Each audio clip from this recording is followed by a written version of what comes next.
Hello everyone, this is a tutorial about SketchUp extension. How to download it, install it and convert your SketchUp file into XR file. To do so, we have two options: to go to Xuver website or directly to SketchUp extension warehouse. For first option, we will find the board download plugin, click on download, select operating system, Windows or Mac, and SketchUp extension. Here we can click on Go to Extension Warehouse and it will link directly to SketchUp Extension Warehouse where we can download RBZ file. Here it is.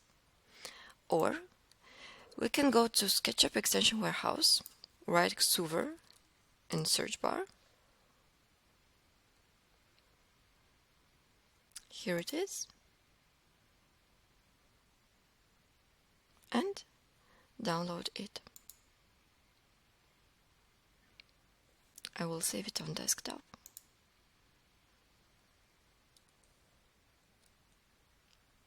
It's done. Now we open our SketchUp.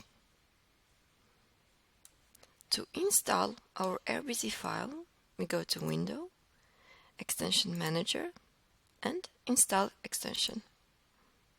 Select RBZ file and open. Here it is.